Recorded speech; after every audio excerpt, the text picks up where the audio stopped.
Все. Доброго вечора. Ми вітаємо вас на нашому вебінарі. Ми спільнота Вітрила. Це ком'юніті, створене українцями для українців, для легкої інтеграції українців за кордоном, а саме в Німеччині. Наша основна банда тусується в Ганновері, але в нас є вже багато друзів та членів нашої спільноти, які знаходяться в різних землях Німеччини. І сьогодні ми проводимо вебінар з одною з викладачів Національного юридичного університету імені Ярослава Мудрого з Євгенією Топицькою. Це кандидат юридичних наук, доцентка кафедри цивільної правової політики, права, інтелектуальної власності та інновацій.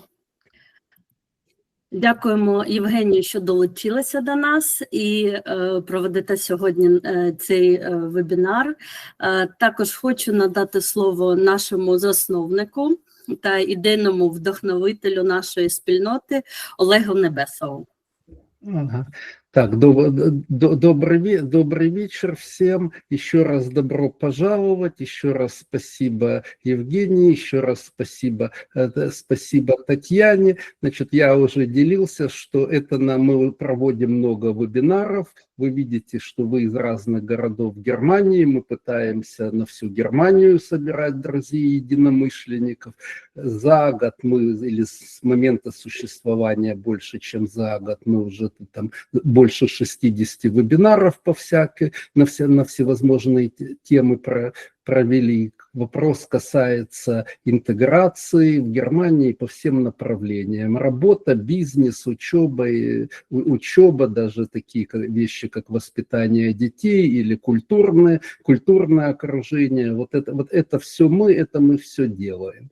Значит, этот первый вебинар вызвал, обычно мы анонсируем вебинары, и как-то все, кому интересно приходит, кому не интересно не приходит. А вокруг этого как раз вебинара возникла волна критики, и даже мы нарвались первый раз на хейт по поводу того, что как можно людям, которые живут в Германии, предлагать учебу в Украине, а как же интеграция, а как же то, а как же все, да еще и платное обучение, вот же стоит вот прямо в интернете, мне тыкают, сколько стоит учеба в юридическом университете. В общем, короче говоря, сразу всем объясняем. Значит, да, это действительно сегодня про интеграцию.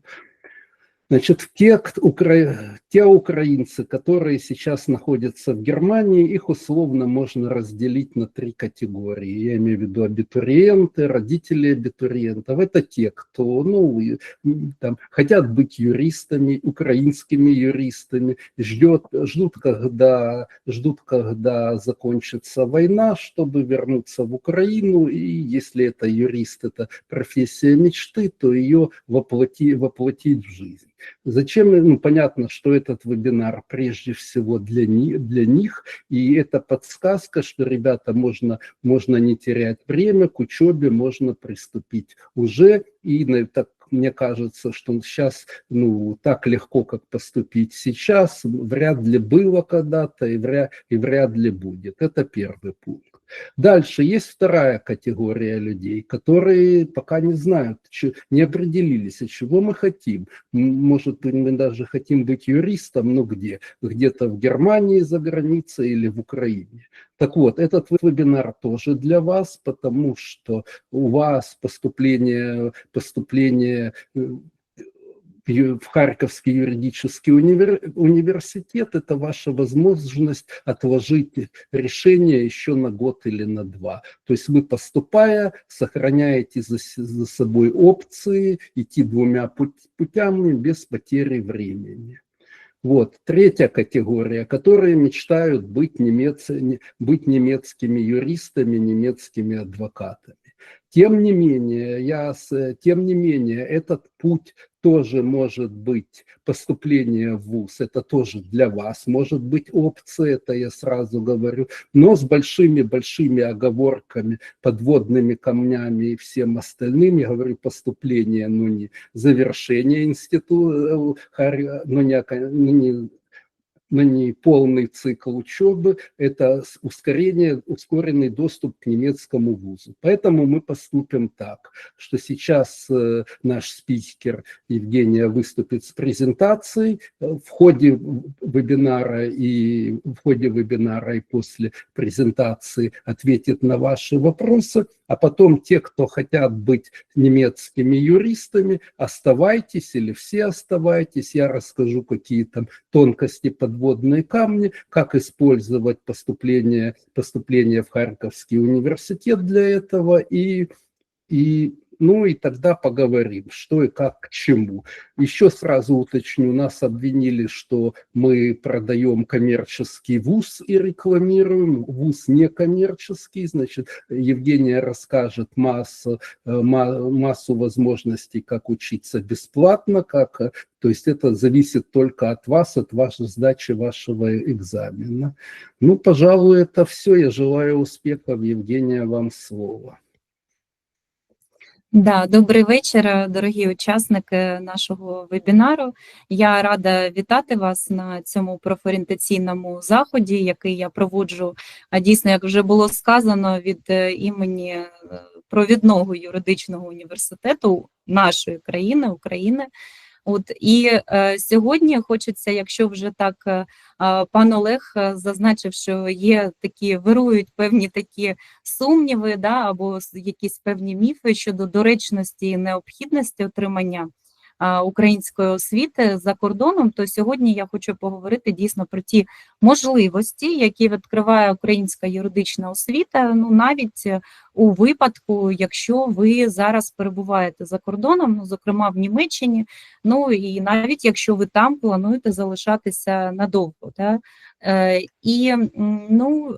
Дійсно, на сьогоднішній день, особливо в межах нашого університету, українська юридична освіта, вона має дуже високу якість, і я не побоюсь цього слова, може стати такою основою для міжнародної кар'єри, в тому числі і в Європейському Союзі. І дійсно, перебуваючи в Німеччині, потім ви можете пройти так звану процедуру нострифікації, тобто визнання диплома, визнання вашої кваліфікації, про що ми можемо поговорити трошечки детальніше і трошечки пізніше.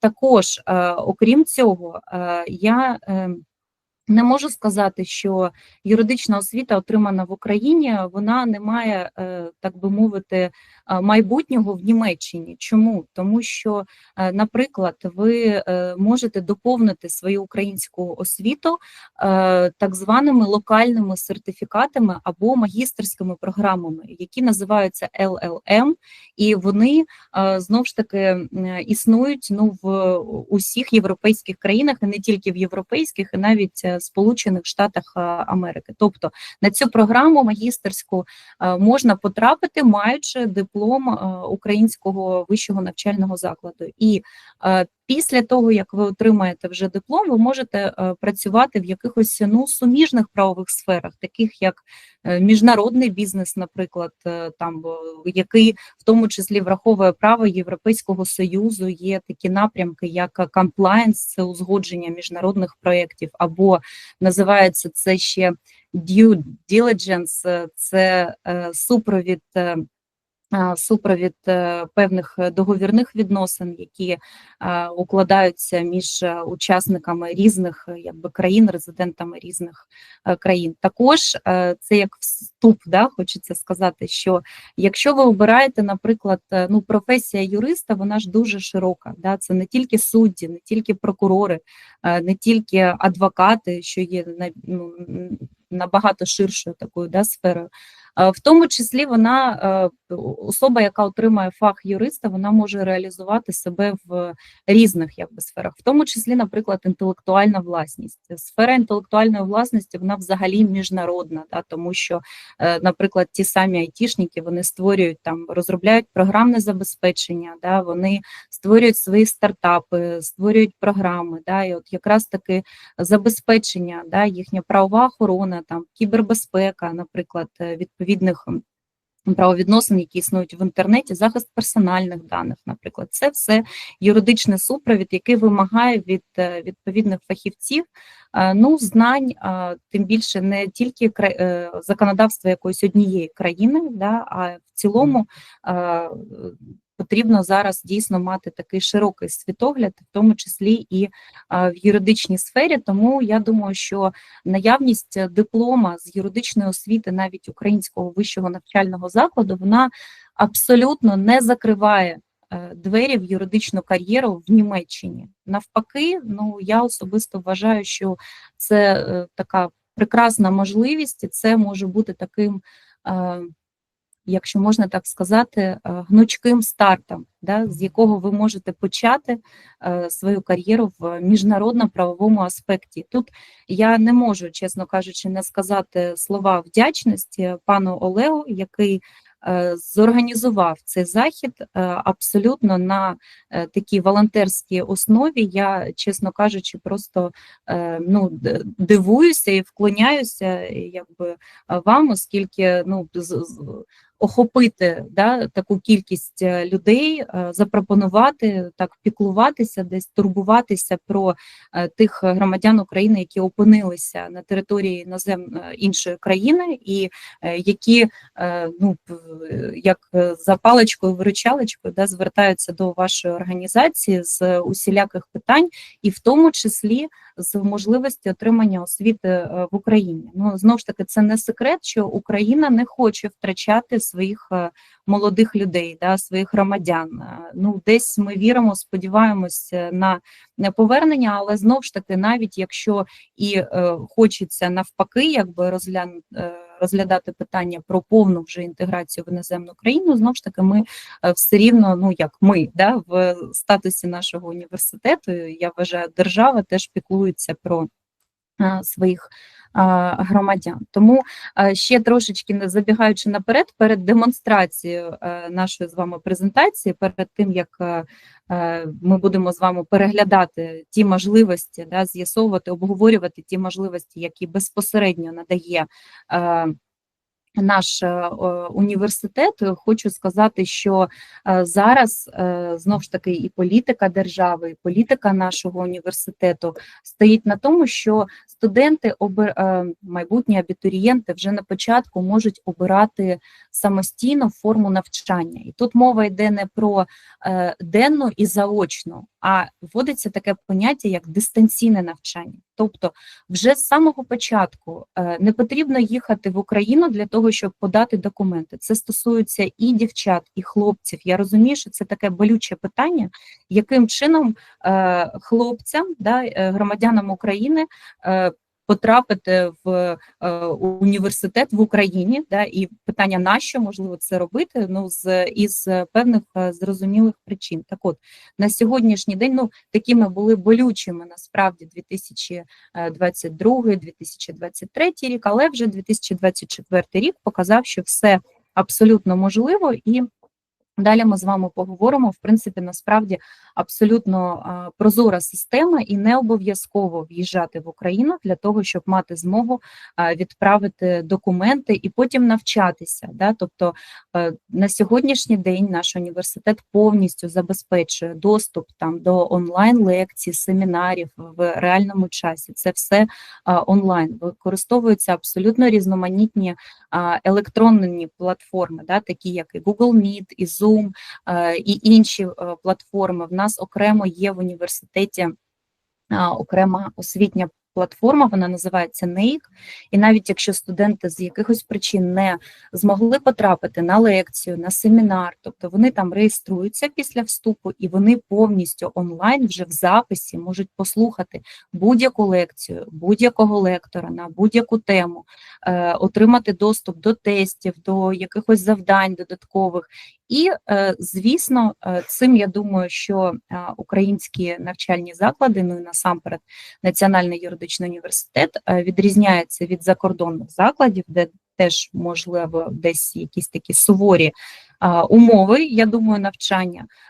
В нашому університеті забезпечується повністю так званий гнучкий розклад, який дозволяє поєднувати навчання з певними особистими обставинами абітурієнта, тобто умовами воєнного часу, навчанням, перебуванням за кордоном, не просто за кордоном, на іншому континенті, да, де дуже великий розбіг часу. Тобто, дійсно, студенти, ну, багато студентів на сьогоднішній день працевлаштовані, і вони теж поєднують навчання із освітою в інших вузах, і в тому числі в роботу. Да? Тобто, дійсно, ви можете навчатися на рівні з тими, хто перебуває в Україні, не втрачаючи, скажімо так, жодних можливостей. І останнє скажу, перед тим, як ми почнемо вже дивитися слайди стосовно нашого університету, це те, чому саме зараз, можливо, дуже актуально, да, чому виникла така ідея теж проведення такого профорієнтаційного вебінару, чому саме зараз слід обрати юридичну освіту. Да? Ну, тому що дійсно в нашій країні відбуваються воєнні події, і під час війни і після неї право буде, ну, так би мовити, ключовою сферою відновлення держави. Тобто все починається з нормативно-правового регулювання, з реформ, да, і дійсно потрібні на сьогоднішній день і фахівці з міжнародного права, які будуть займатися компенсацією шкоди, яка завдана правам людини, екологічним правовідносинам, воєнним, якби певним подіям. Да. Тим більше Україна зараз, вона гармонізує своє законодавство з правом Європейського Союзу, тому я вас можу з цим запевнити, студенти отримують знання, які будуть актуальні у всій Європі, і ви здобуваєте європейсько орієнтовану освіту, ну, так би мовити, перебуваючи онлайн, да, у себе вдома, там, де ви зараз знаходитесь. Які ж, почнемо із вже такого більш цікавого, скажіть, будь ласка, ви бачите наступний слайд? Так, видно. Так, добре, дякую. Отже, які ж спеціальності пропонує наш університет для отримання освіти? По-перше, це загальна спеціальність право. Крім неї, це така загальна, да, крім неї ще існує спеціальність міжнародне право, яка передбачає теж і денну, і заочну форму навчання, спеціальність правоохоронна діяльність і спеціальність міжнародні відносини. Відповідно до цих спеціальностей розподілено на сьогоднішній день 8 факультетів, які пропонує Національний юридичний університет. Це факультет прокуратури, це факультет Служби безпеки України, факультет права економічної безпеки, військово-юридичний інститут, факультет слідчої і детективної діяльності.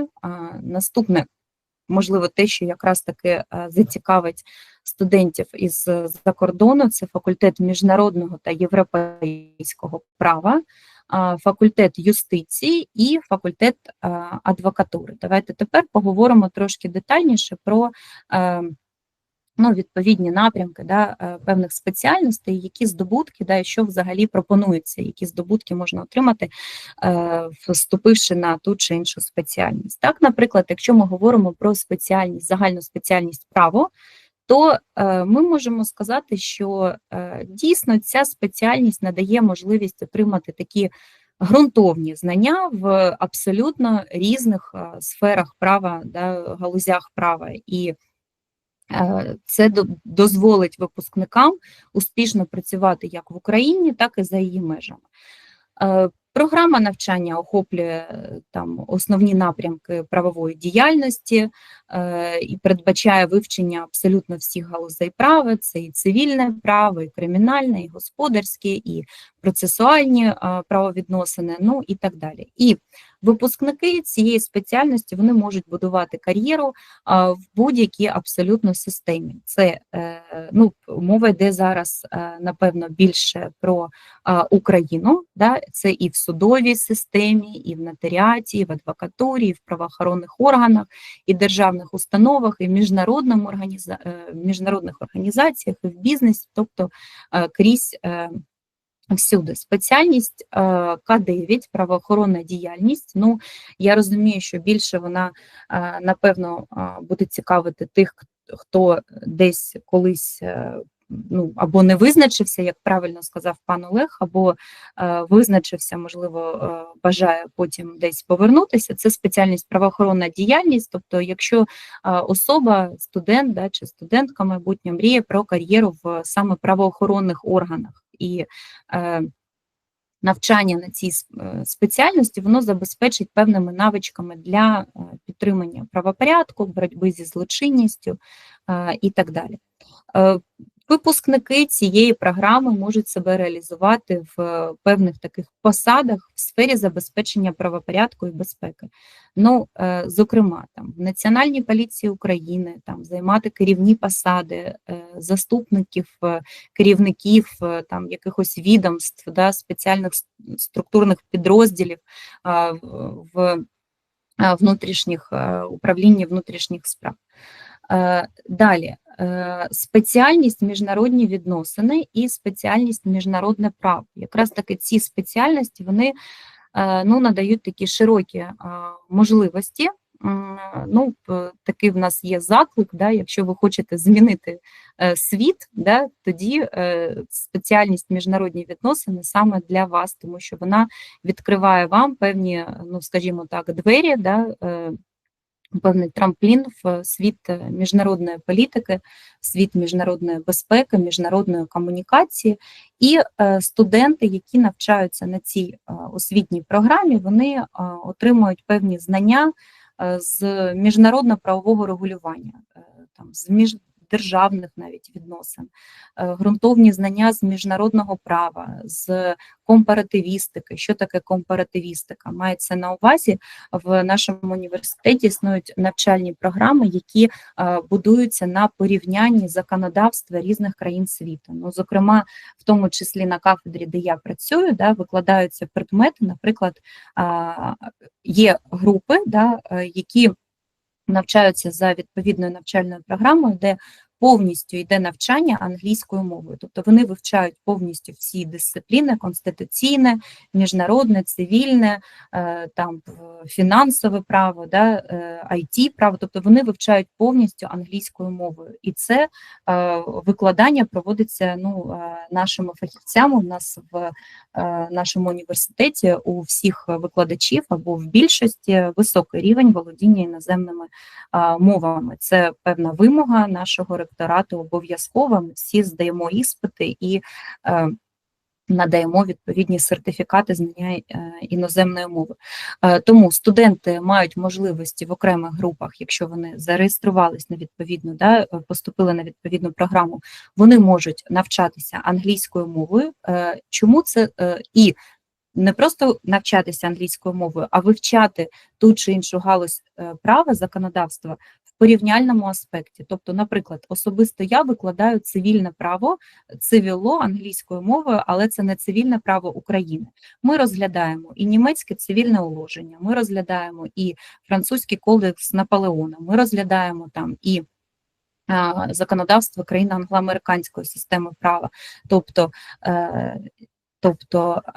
Сполучених Штатів Америки, зрозуміло, Великобританії і так далі. І студенти, ну, отримують відповідні знання так з кожної відповідно дисципліни. Це дає можливість якби порівнювати, да, певне право іноземних держав із національним правом України, таким чином будувати свої знання в сфері міжнародних правовідносин.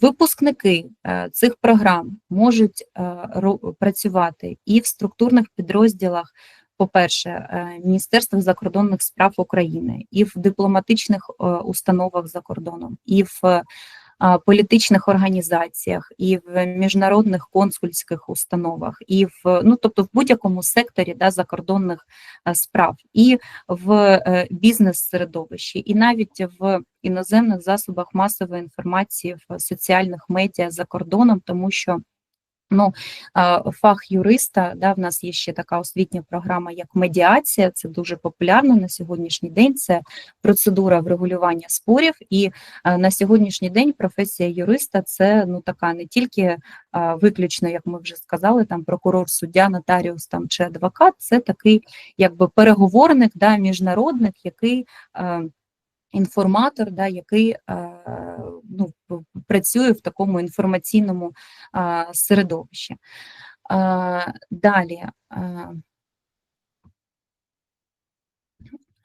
Далі за факультетами, я вже називала відповідні факультети нашого університету. По-перше, це, наприклад, факультет прокуратури, факультет юстиції, факультет права і економічної безпеки і факультет слідчої детективної діяльності. Тобто ці факультети безпосередньо навчають студентів за відповідною спеціальністю право, за загальною спеціальністю.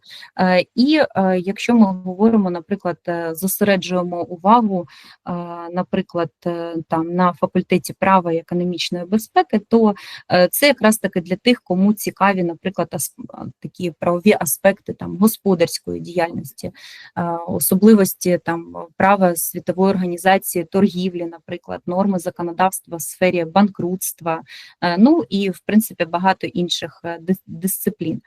Скажіть, будь ласка, можливо, когось зацікавлять саме ці факультети для того, щоб трошечки детальніше розкрити інформацію про цю групу факультетів, які існують у нас?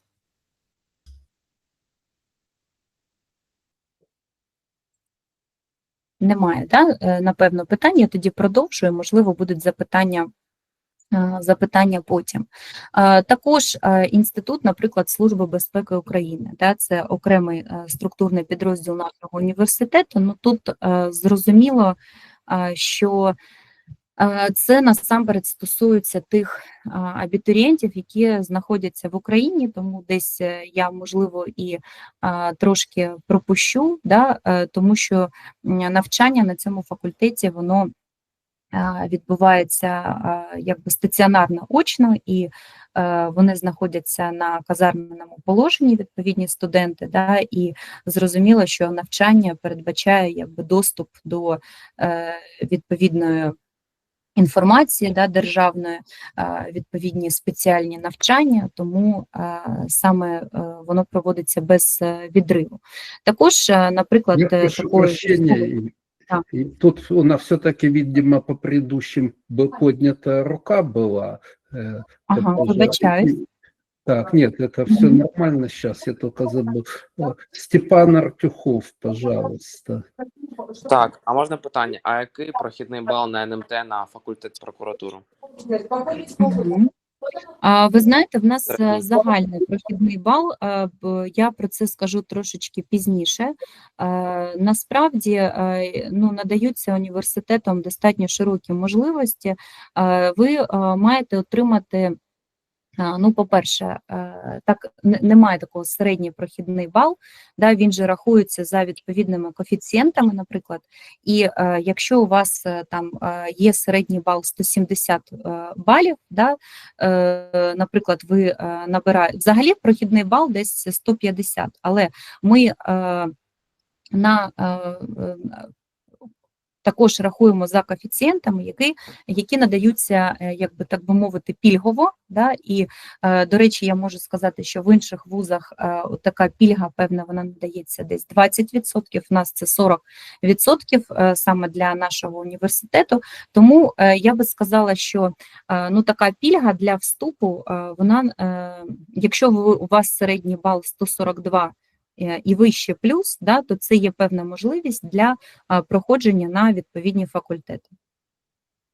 Добре. І теж, знову ж таки, прохідний бал, він залежить, ну, говорити про прохідний бал ми можемо залежно від того, на яку форму навчання ви орієнтуєтесь. Тобто це мова йде про бюджет або мова йде, наприклад, про контракт. І теж, знову ж таки, в нас є певні грантові програми для тих студентів, які, ну, це така, як то кажуть, знаєте, безпрецедентна така акція, тому що навіть якщо студенти, наприклад, не можуть потрапити за своїми прохідними балами на державне замовлення, тобто на бюджет, теж можна подати документи на грант, і держава буде покривати 65% від вартості вашого навчання. Тобто навчання дійсно, воно не дешеве в нашому університеті, воно, ну, давайте про це трошки пізніше, коли ми будемо розглядати саме які документи, що потрібно для того, щоб мати можливість поступити в університет. Да. Ну і якщо ми говоримо... Я прошу прощения, поступило еще 2 вопроса, подробности про факультет юстиции просят и про факультет права и экономики. Угу. Добре. Ну, стосовно факультету юстиції, дійсно, це в нас окремо навчальний підрозділ університету, який готує юристів саме для всіх гілок державної влади і місцевого самоврядування, в тому числі і напрямок освітньої програми, яка стосується саме факультету юстиції, як бакалаврата, так і магістратури, насамперед орієнтований на підготовку суддів абсолютно всіх ланок. Тобто це і місцеві суди, це і апеляційні суди, це і Верховний суд України, це і Конституційний суд України. Ну, зрозуміло, що це кар'єрний зріст, да, в подальшому. Закінчення Національного юридичного університету не гарантує да, становлення особи, як, наприклад, судді Конституційного суду, хоча я можу з впевненістю сказати, що багато суддів зі складу нинішнього Конституційного суду і колишніх складів Конституційного суду, це в тому числі випускники нашого університету, і навіть кілька наших колег, викладачів нашого університету, зараз обіймають посаду суддів Конституційного суду України. Тобто, дійсно, університет дуже тісно співпрацює з різними гілками влади на сьогоднішній день, ну, в тому числі і через певне держзамовлення. Да. Раніше взагалі якби не можна було поступити в університет на бюджет без спеціального держзамовлення, отримання, да, певного держзамовлення з відповідної установи. Тобто, наприклад, якщо ви хотіли потрапити на факультет юстиції, треба було отримати направлення від суду, да, відповідної ланки, що вони потім зобов'язуються вас працевлаштувати. І на сьогоднішній день теж, ну, ми вже відійшли від такої програми держзамовлення, але ті студенти, які навчаються на бюджеті, ну, як правило, теж університетом працевлаштовуються в різні якби сфери відповідно до державного запиту. Да? Тобто, що таке бюджет і держзамовлення? Тобто студенти потім мають можливість працевлаштуватися у відповідні державні установи. І факультет юстиції, да, детальніше про факультет юстиції, так, дійсно готує фахівців для всіх ланок суддів, да, це і не тільки самі судді, це і апарат суду, і працівники Міністерства юстиції, і установ, якихось експертів, фахівців юридичних служб, міністерств, і державних місцевих адміністрацій, і так далі.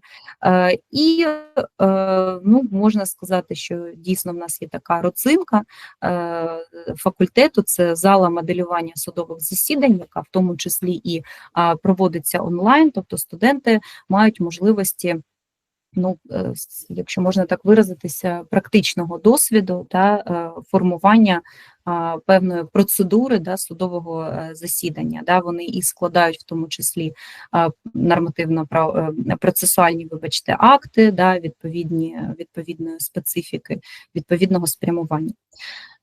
Якщо ми говоримо про факультет права та економічної безпеки, то я вже сказала, що це такий факультет підготовки, ну, скажімо так, бізнес-юристів, тобто в які можуть бути задіяні, просто специфіка цього факультету полягає в тому, що студенти можуть отримати більш поглиблені, скажімо так, знання в господарській діяльності, тобто в господарських правовідносинах, в комерційних правовідносинах, в торгівельних якихось супроводу, торгівельних операцій, наприклад, в тому числі супровід процедур визнання осіб юридичних, фізичних банкрутами, і так далі. Тобто це якби в нагоді, і дуже є корисним для тих осіб, які бажають проводити юридичний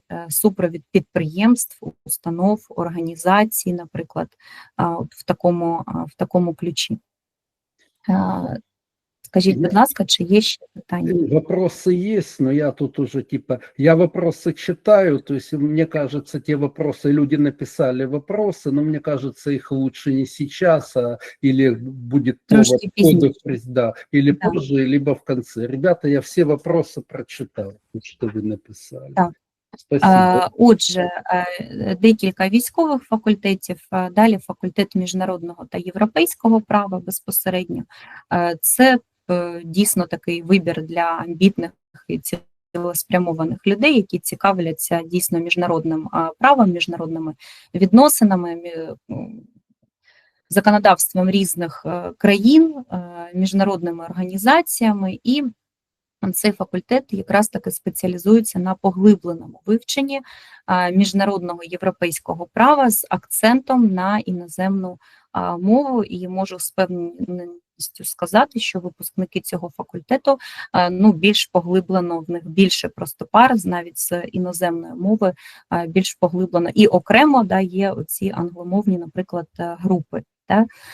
Ну і факультет адвокатури – це в нас такий один із найновітніших, один із найсучасніших, наймолодших таких і перспективних факультетів, який готує спеціалістів для адвокатської діяльності.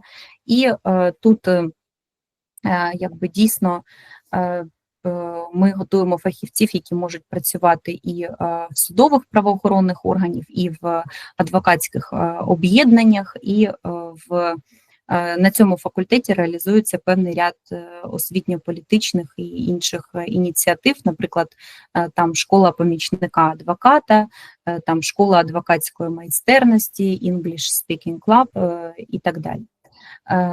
Далі, тут трошки інформації про ті гуртожитки, які знаходяться в нас в університеті, але я думаю, що тут не настільки якби цікава десь є ця інформація, тому що я думаю, що більше зацікавлені в форматі дистанційного навчання, але я можу теж сказати, що наш університет дуже технічно оснащений, тобто студенти насправді забезпечені абсолютно всіма можливостями, починаючи від проживання, там з гуртожитки з класним ремонтом, із спортивними залами, із кафе, якби із сучасними бібліотеками, модними такими новітніми корпусами.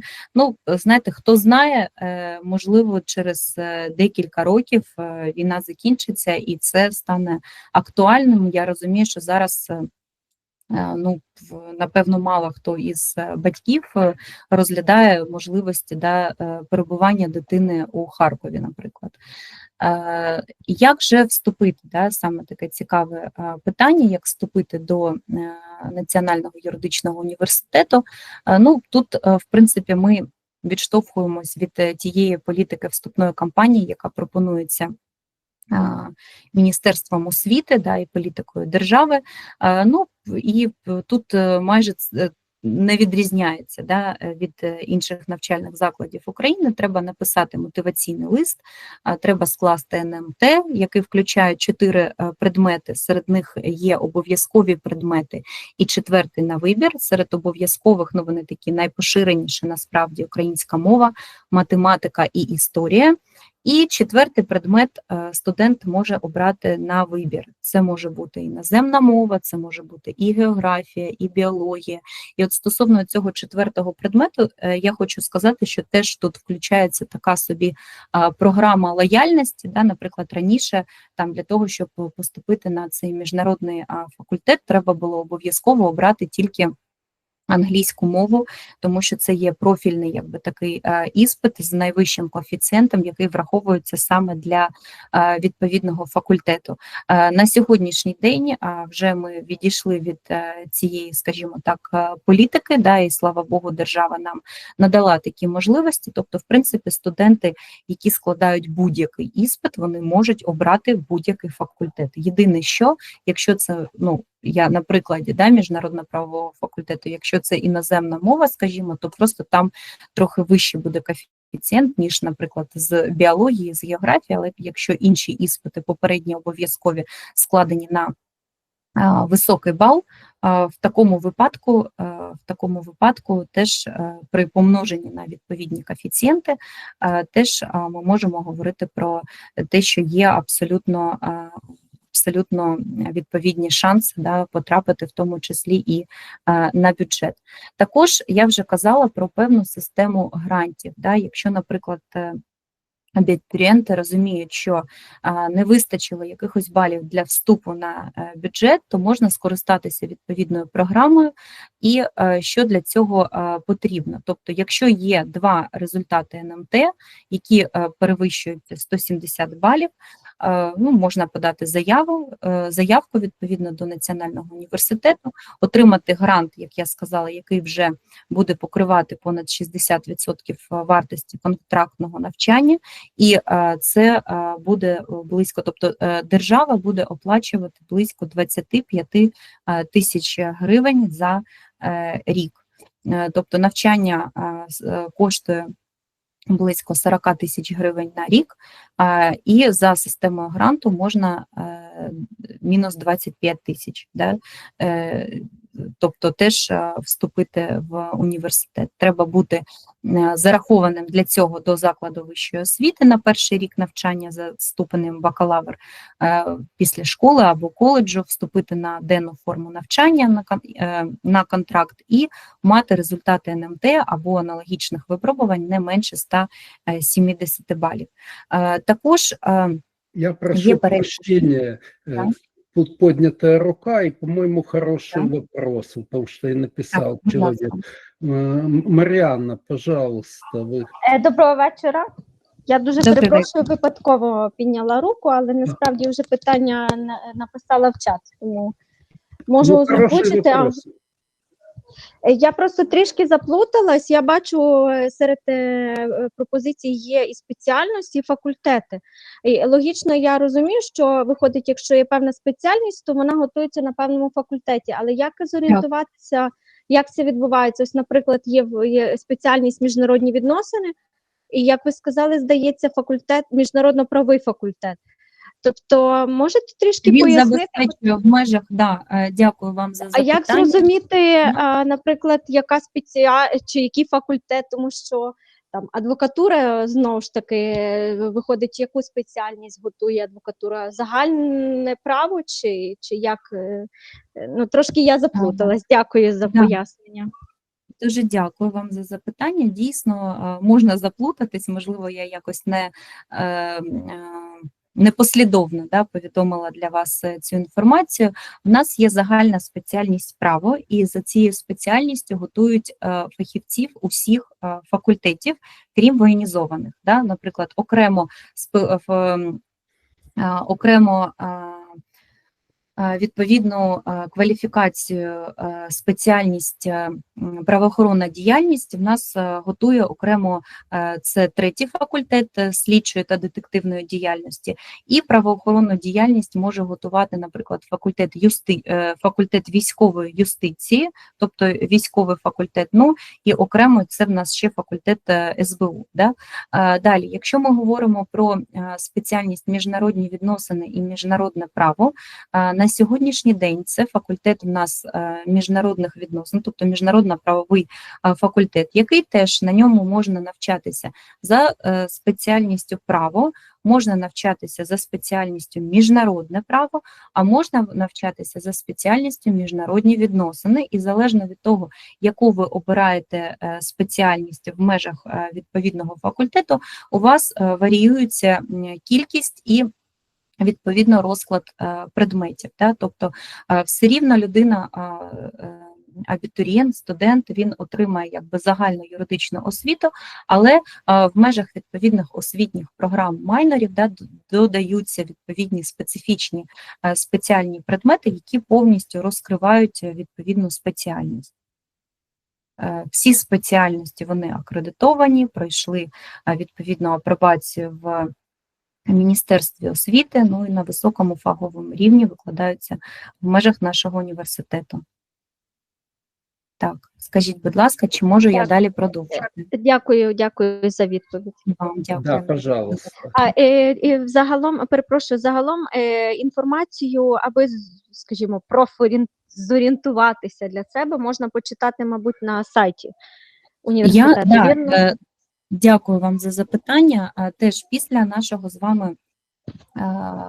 з вами обговорення я можу сказати, що десь я розумію, що ми обмежені і певними можливостями часу, да, вже такий достатньо пізній час, я надам певну оглядову інформацію, але ще надам пану Олегу, да, для вашої громадської такої організації «Вітрила» ще окремо посилання на вебінар, який розміщений в Ютубі, він теж проводився фахівцями нашого університету, зокрема деканом факультету юстиції, хоча це в принципі не тільки щодо факультету юстиції, цей вебінар більше 2 годин, де дуже детально теж, в тому числі із відповідними QR-кодами, посиланнями, да, за якими можна перейти, подивитися, ще раз проконсультуватися. Окремо ви бачите, на багатьох слайдах, да, написано «телефонуйте за номером», да, одразу висвічуються відповідні номери, ну і особисто до мене ви теж можете звертатися, мої контакти є у пана Олега, у пані Тетяни, теж з якихось питань, які, наприклад, вам будуть невідомі, да, не з'ясовані, тому що всі розуміють, що дуже багато питань виникає в процесі, да, але перед тим, як у вас виникнуть питання, якщо ви будете зацікавлені в нашому університеті, я раджу, будь ласка, подивитись ще раз вебінар, який проводив у нас Константин Соляник, він більше 2 годин, там теж є відповіді на поширеніші запитання, продивитись, і я думаю, що теж не потрібно самим, да, шукати по всіх сайтах, дивитися, відшуковувати, вже вся інформація, вона згрупована, там детальніше роз'яснюється, як цей кабінет, да, в якому вигляді подаються документи, там куди заходити, як підвантажувати ваші паперові, да, ну, ваші відповідні, да, відскановані документи. Тобто все так по чергам, покроково роз'яснено. Чому? Тому що, ну, да, наш університет насамперед дуже зацікавлений в тому, щоб якомога більше громадян України обирали наш провідний, да, фаховий заклад, і заклад, ну, пропонує цікаві, якби, програми для навчання. Я ще не розказала вам про програму академічної мобільності, наприклад, да, до самого цікавого теж ми про програму подвійних дипломів. Да? Дякую. Да, я прошу прощения, то есть как раз про этот вебинар, значит, смотрите, вы все получили на mail 2 ссылки. Одну на этот Google Meet, где мы сейчас находимся, вторая на трансляцию YouTube. В трансляции YouTube есть описание видео, в этом есть описание под видео. Вот там уже лежит ссылка на этот 2-часовый вебинар. И тем, кто смотрит нас на YouTube, у меня просьба поставить лайк и подписаться на канал. Это как бы сразу увеличит количество рекомендаций этого вебинара, будет всем польза. Ну а тем, кто слушает в Google Meet сейчас, когда зайдете на YouTube за этой трансляцией, тоже не забудьте тогда лайкнуть и подписаться. Потом после вебинара я расскажу, какие у нас еще полезные, интересные видео есть. Я прошу прощения, продолжайте. Так, ще хочу, будь ласка, запропонувати, щоб ми вже так не детально на цьому не зупинялися. Теж я надішлю презентацію пану Олегу, і я думаю, що теж у вас буде доступ до саме цієї презентації, щоб було всім зручно перейти за тими QR-кодами, які надаються там, і про факультети буде, да, і про відповідно необхідну інформацію, і перейти на відповідні сайти вступної комісії факультетів і так далі, і детальніше можна також подивитися про певні пільгові категорії осіб, яким надаються теж достатньо широкі можливості для вступу. Серед пільгових категорій, звісно, є особи військовослужбовці, да, самі, або, наприклад, які теж можуть навчатися дистанційно, або діти військовослужбовців, або діти учасників бойових дій, або, наприклад, діти, які зареєстровані в, скажімо, місцях, тобто з пропискою, де з місця ведення бойових дій. Тобто, наприклад, якщо ви там з Харкова, з Києва, да, з ще певних якби областей, яким надано статус, це в нас наказ 309 Міністерства юстиції, теж Константин Соляник в цьому 2-часовому університеті дуже детально про це розповідає, і окремо це все буде на сайтах і можна підвантажити собі за відповідними кодами.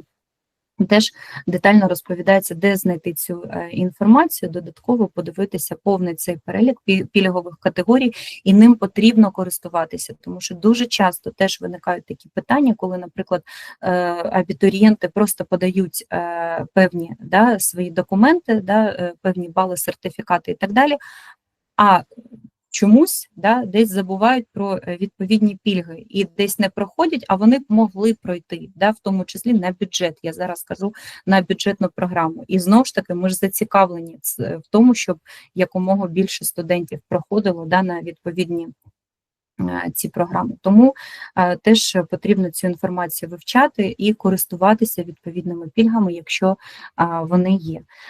Теж хочеться поговорити про певну програму академічної мобільності. Студенти, особливо, можливо, це доречно, да, якщо студенти вже знаходяться за кордоном і десь простіше потрапити, да, до певних університетів, і пройти там якесь стажування або додаткове навчання, я можу сказати, що наш університет – це університет, який дуже тісно співпрацює з іноземними вищими навчальними закладами. Є в нас програма академічної мобільності. Це дійсно така чудова нагода спробувати свої сили і представити себе в іншому університеті, в іншій країні, здобути нові знання, нові професійні навички, покращити володіння іноземними мовами. Можу сказати, що наш університет має понад 50 країн-партнерів, і в тому числі це і Німеччина, і Чехія, і Польща, і Італія, і Іспанія, і Франція. Тобто ви в межах своєї освітньої програми можете за програмою академічної мобільності теж потрапити до іноземного університету. Окремо для наших студентів сьогодні відкриті двері Лісабонського університету з Португалії, університету Масарика в Чехії, в Чехії, університету Миколи Раміреса в Литві, університету Монпельє в Франції, університету Мара в Малайзії, ну і інших провідних університетів. Да, це таке ще більш тісніше співробітництво. співробітництво. Також в університеті реалізується спільна магістерська програма. Це вже після 4-го курсу, після отримання рівня бакалавр, можна йти на відповідну магістерську програму європейське та міжнародне бізнес-право, яке надає можливості випускникам за 2-3 роки до навчання отримати диплом не тільки університету імені Ярослава Мудрого, а ще й університету Миколи Раміреса у Литві або університету Савой-Монблан у Франції. Тобто ви після закінчення ви отримаєте одразу 2 дипломи, але ви не навчаєтесь, наприклад, в цьому університеті там у Франції всі там 6 років, наприклад, або 5 років, ви навчаєтесь 4 роки в Національному юридичному університеті, а потім ще 2 роки ви навчаєтесь там, і ви тоді отримаєте 2 дипломи. Один український і один відповідно іноземної держави. На сьогоднішній день саме от тісне співробітництво з питань не просто академічної якоїсь мобільності, а саме програма подвійних дипломів з цими 2 країнами в межах нашого університету. І ви отримаєте фах юриста, наприклад, з Франції або з Литви. І також в університеті реалізується така, можна сказати, унікальна магістерська програма, теж подвійних дипломів з Digital and Cyber Law, і мова йде про відповідні фахові навички в сфері застосування штучного інтелекту, цифрової кібербезпеки, і теж вона проводиться спільно із партнерським університетом Edge Hill University у Великобританії. Тому теж це дуже корисно, те, що ми можемо запропонувати в межах такого міжнародного співробітництва для нашого університету, для наших студентів. Серед, тут ми бачимо на цьому слайді такі позначки, де ми найбільш є співпраця з відповідними країнами, можна так оглядово подивитися на цю мапу. Можна назвати багато партнерів університету, теж мова йде і про працевлаштування, і про певні запити. От, наприклад, на слайді тут перераховані певні державні установи державного сектору, які є партнерами університету. Можна декілька їх назвати, або ви бачите їх на слайді. Це і Державне бюро розслідувань ДБУ, і Апеляційна палата Вищого антикорупційного суду, і Національне антикорупційне бюро України, і Національна комісія з цінних паперів і фондовому ринку, і Верховний суд, і Конституційний суд, і апарат РНБО, і так далі, і так далі. І далі ви бачите дуже багато приватних юридичних компаній, причому це не просто юридичні компанії, якісь юридичні фірми, де працюють юристи, це юридичні компанії міжнародного рівня, тобто які співпрацюють з різними міжнародними організаціями.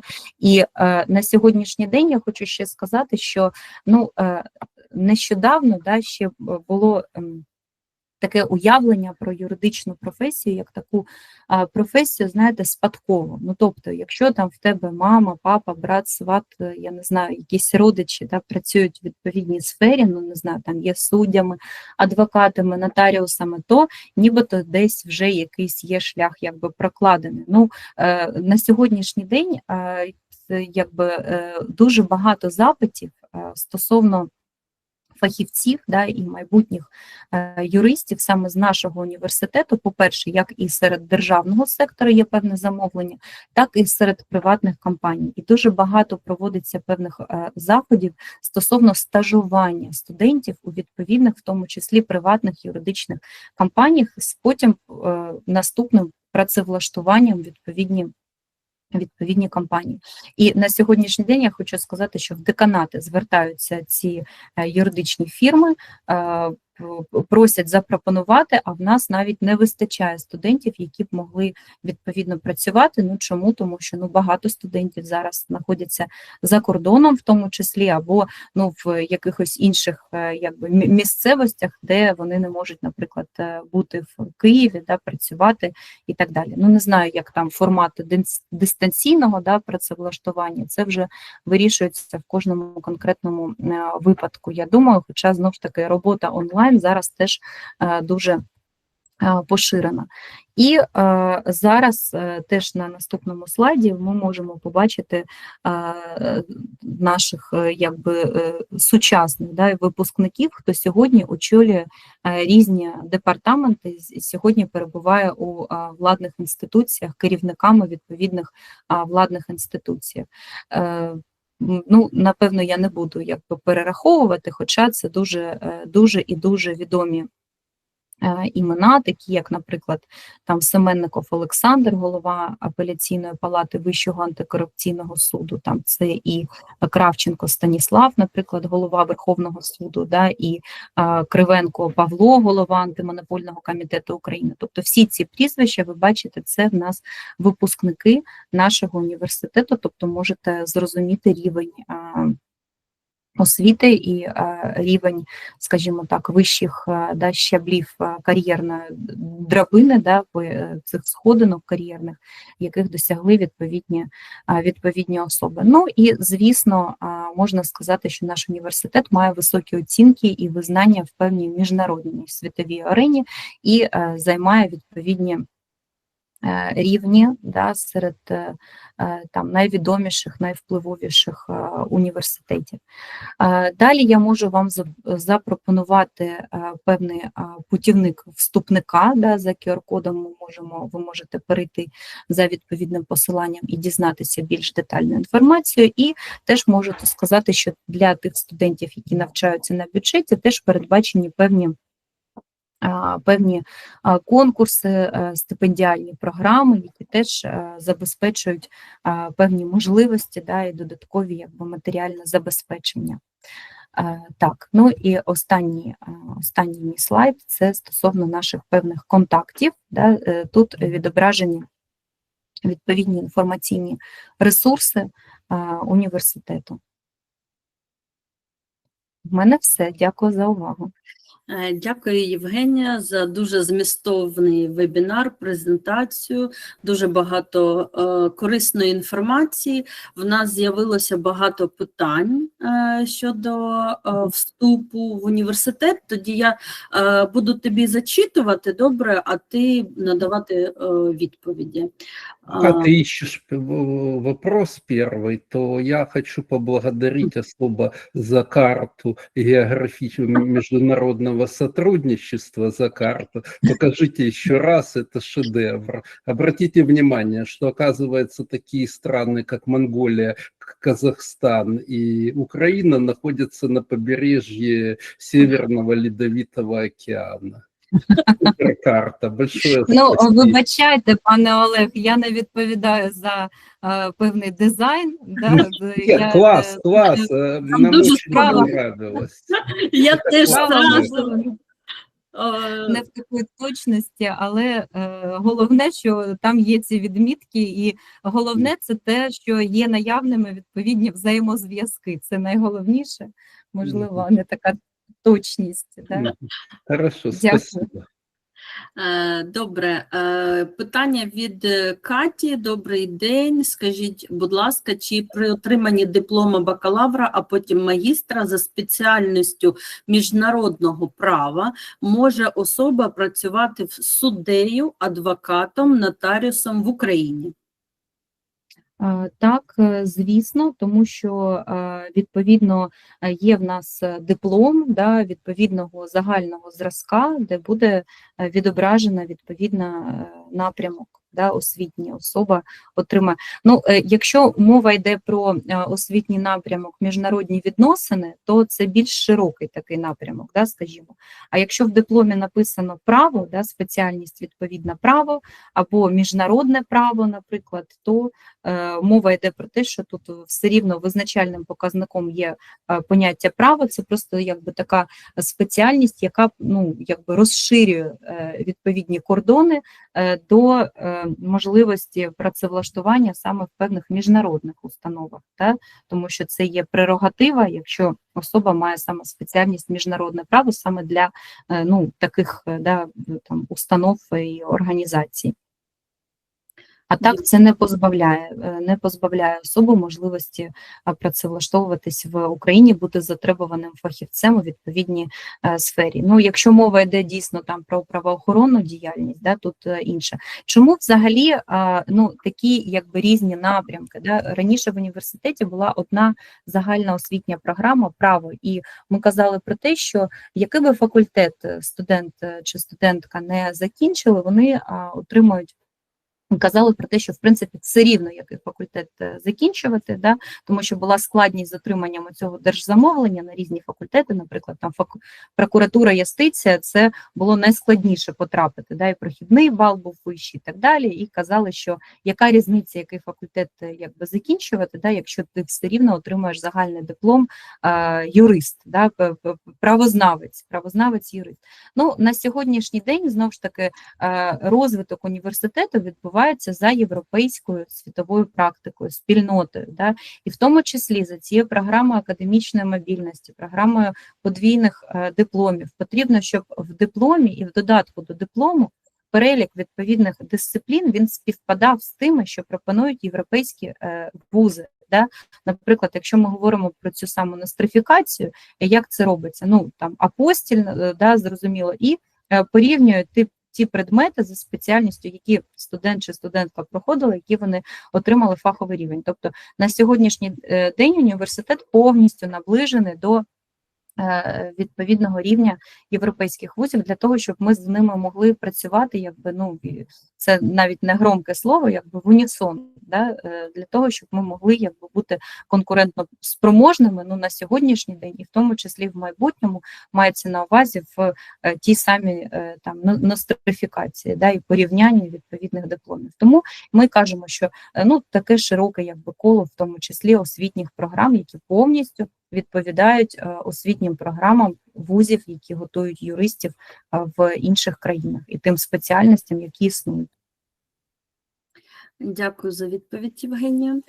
Наступне питання від Діани Дерневої. Розкажіть, будь ласка, як у вашому університеті проходить співбесіда для внутрішньо переміщених осіб замість НМТ?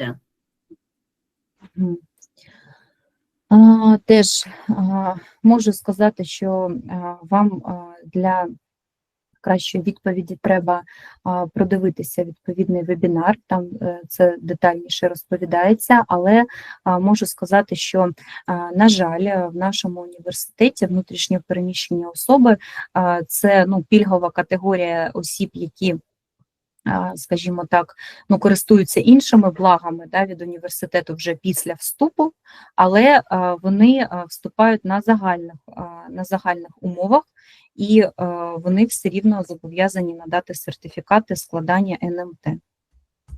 Ми ще не поговорили про хлопців, до речі. Так, є питання нижче про хлопців, тому залишимо трішки пізніше. Я хотіла додати до відповіді Євгенії. Я в чат вже скинула посилання на цей вебінар, про який тільки що щойно повторила Євгенія, тому хто хоче, можете скопіювати собі цю ссылку, і також, повторюсь, вона вже є в описі під відео в Ютубі.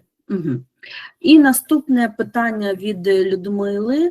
Якщо є 2 українські дипломи за спеціальністю правознавство, прошу зорієнтувати щодо навчання на факультеті права та економічної безпеки на освітньо-кваліфікаційному рівні магістра. Завчасно щиро вдячна.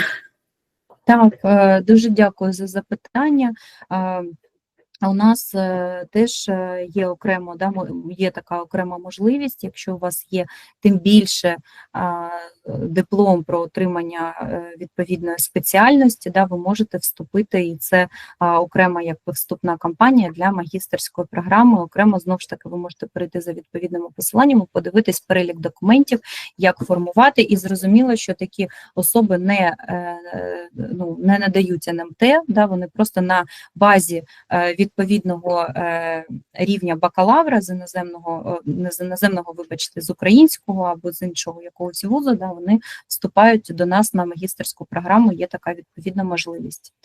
Причому ще навіть можливість для студентів, які навчалися не за освітньою програмою права, отримали відповідний якийсь бакалаврський рівень, але тоді вони, якщо в них немає відповідних правничих якихось дисциплін, вони здають іспит з загальної теорії держави і права для того, щоб продемонструвати теж рівень своїх знань і можливість отримувати відповідну спеціальність, навчатись на відповідній спеціальності.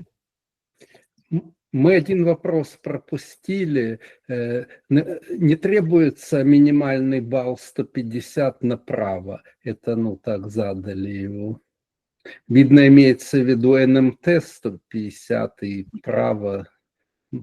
Теж я вас дуже прошу, стосовно цієї кількості, там в цьому вебінарі, який я вже неодноразово згадувала, там навіть є оця формула, як рахується, тобто є перелік іспитів, і є така прям длінна формула, довгенька, там, де ви можете підставити свої бали в цю формулу і одразу порахувати все, і помножити на відповідний коефіцієнт, який, знову ж таки, формує, вже на 1 липня він вже є.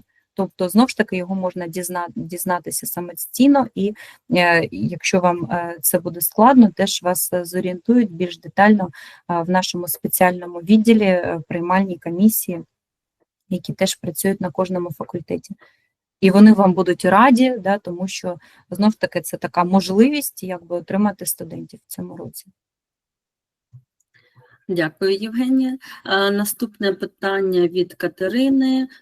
Чи правильно я розумію, що при виборі денної форми на будь-який факультет навчання буде відбуватися лише онлайн? Ні. Не лише мається на увазі, в чому криється все запитання. Коли ви обираєте денну форму навчання не заочно, ви можете самостійно одразу обрати форму свого навчання. І ви можете бути здивовані, але з минулого року університетом забезпечується в тому числі і офлайн навчання. І все більше і більше студентів в Харкові, знаходячись, приїздять навіть і хочуть навчатись офлайн в Харкові. Як це не може десь, повторюсь, десь комусь може дивно це звучить, і університет закликає викладачів повертатися до Харкова, тому що збільшується навантаження. Звісно, проводиться навчання в спеціальних аудиторіях. У нас університет цим забезпечений, які повністю відповідають всім безпековим заходам, тобто це такі підвальні приміщення, і це не просто там якийсь, тобто це абсолютно сучасні, відремонтовані, прекрасні приміщення, де студенти можуть і перед кожним роком навчання або протягом року ви можете переводитись з однієї форми на іншу. Але для тих, хто не хоче офлайн займатися і хоче обирати тільки дистанційну форму, звісно, пропонується ця дистанційна форма навчання, яка повністю забезпечує весь навчальний процес на такому самому рівні, як і для студентів, які працюють офлайн. Якщо ми говоримо про офлайн, я можу сказати, що лекції проводяться, забезпечити таку кількість студентів одночасно, щоб це все відповідало безпековим умовам того часу, в якому ми перебуваємо, ми не можемо, тому лекції всі в будь-якому випадку відбуваються онлайн, а для тих студентів, хто хоче, цього свідомо сам обирає таку можливість, навчання проводиться офлайн. А хто не хоче, для тих онлайн, дистанційно онлайн. Дуже зручні такі гібкі можливості. Це Гібкі дуже абсолютно, і для тих, хто вибирає, я ж кажу, дистанційну форму навчання, наприклад, зрозуміло, що це в академічні часи, онлайн-лекції, онлайн там семінари, практичні заняття, онлайн-іспити, знову ж таки, заліки якісь всі, тобто не потрібно приїздити в Україну і якось здавати. Все це абсолютно всі, у кожного студента є свій теж так званий робочий кабінет, кожен студент повністю абсолютно прозоро проінформований. В кожного студента є доступ до цієї системи NAIC, автоматизація навчального управління. Він заходить, він бачить онлайн свій розклад, бачить всі прикріплення на посилання на кожного викладача. Це дуже зручна система, абсолютно, яка відповідає всім сучасним технічним стандартам отримання онлайн-освіти. Ми вже дуже давно нею користуємось. Вона з кожним роком тільки вдосконалюється. Ще до початку війни, з переходом на карантин, все це почало впроваджуватись, і особливо в умовах війни вже третій рік. Тобто навіть якщо студенти там щось пропустили, щось не продивилися, онлайн не були присутні, вони можуть скористатися відповідними можливостями. Є такий в нас синхронний формат онлайн-навчання і є асинхронний формат онлайн-навчання. Синхронний передбачає, що ви одразу приєднуєтесь і приймаєте участь, а асинхронний формат, наприклад, того самого лекційного курсу, передбачає, що ви просто в своєму зручному режимі десь продивляєтесь. Стосовно практичних занять теж. Якщо це денна форма навчання, дійсно бажано приєднуватись, наприклад, на практичні заняття, брати участь в обговоренні. Якщо немає можливості, то є окрема Outlook пошта корпоративна, де в неї зареєстрований кожен студент, кожен викладач. Нікого не треба шукати, виводити прізвище, вам одразу випадає електронна пошта викладача, ви до нього звертаєтесь, він в дистанційному форматі, такому асинхронному, працює. Тобто є можливості асинхронного здачі якихось там відповідних робіт, отримання балів, переведення надалі на подальші курси. Супер, дякую, Євгенія. І наступне питання якраз про чоловічу стать. Доброго дня, в мене є питання, що робити, якщо я не встиг пройти військкомат в Україні, зараз знаходжуся в Німеччині і хочу поступити на контракт на спеціальність С3 або Д9. Угу. Стосовно хлопців, знову ж таки, на сьогоднішній день, слава Богу, не обов'язково приїздити. Раніше треба було обов'язково, але зараз, дійсно, ми це обговорювали з паном Олегом в тому числі, можна зареєструватись в цій системі Резерв Плюс і прирівнюється відповідний електронний облік, теж там все Константин Соляник в цьому вебінарі детально роз'яснює, як там що прикріпити, і так далі. І це все прирівнюється. Дійсно, для студентів чоловічої статі, для абітурієнтів, обов'язковим є наявність цього військово-облікового документа. Але не обов'язково він має бути фізично отриманий на території України. Зараз через цю систему Резерв Плюс це можливо завантажити, і тобто ви є а тим більше з 18 років всі громадяни України зобов'язані це зробити, незалежно від того, завантажити і бути зареєстрованим, незалежно від того, в якій країні вони перебувають, в Україні чи за кордоном. Тобто, якщо особи не роблять цього старше 18 років, то вони, вони порушують вимоги законодавства. То есть я еще раз уточню, то есть регистрации в Резерв Плюс достаточно, чтобы поступать... Абсолютно. Спасибо. Дистанційно подавати всі документи і бути вступниками і отримувати можливість освіти. Спасибо. Так, наступне, це не питання, а більше як пропозиція. Буду вдячна за вебінар про спеціальності та факультети. Євгенія надасть цю презентацію і... Все це вам на електронну пошту прийде. Наступне питання від Анжеліки Баран. Чи можна документи подати лише онлайн? Так, можна. Чи потрібно військовий квиток? Євгенія тільки відповіла на це питання. І наступне питання теж від Анжеліки. Чи можна буде здати онлайн ЄДКІ, щоб отримати диплом? Онлайн ЄДКІ мається на увазі спеціальний профільний екзамен, який здається після проходження бакалаврату. Да? Бакалаврату. Скоріше Ну, за все, диплом. Да, давайте так, для того, щоб я не спотворювала інформацію, я думаю, що так, але мені треба додатково висвітлити це питання, мабуть. Можливо, я тоді в додатковому спілкуванні з пані Тетяною, паном Олегом повідомлю це додатково, якщо це для вас теж є вирішальним. Да? Ну, але напевно, за логікою, якщо навчання повністю проводиться дистанційно, то напевно відповідний іспит, як і НМТ, наприклад, да? Ну, не дистанційно створюються спеціальні відповідні центри складання такого іспиту там в різних країнах, але я думаю, що напевно мають бути такі можливості.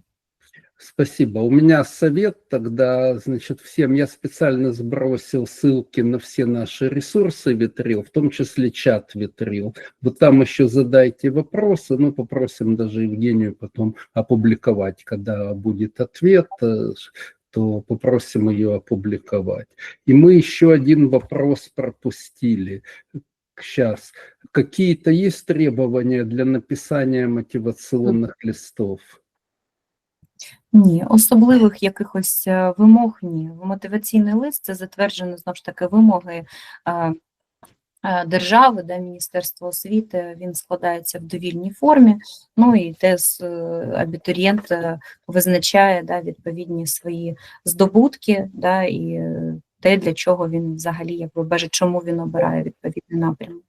Давайте сразу лайфхак. Але мотиваційний лист, одразу скажу, ну це необхідне, але, мабуть, невирішальний документ. Вирішальним документом є рівень балів на НМТ, ну і додаткові пільги, якщо вони є. Я правильно понимаю, что с помощью чата GPT можно вполне достойный мотивационный лист составить? Ну, це знаєте, я не можу закликати молодих людей до цього, але на сьогоднішній день і абітурієнти, і студенти, вони дуже технічно розвинуті, грамотні, але не слід теж, знаєте, в нас студенти намагаються через чат GPT і задачі з тієї чи іншої дисципліни вирішувати.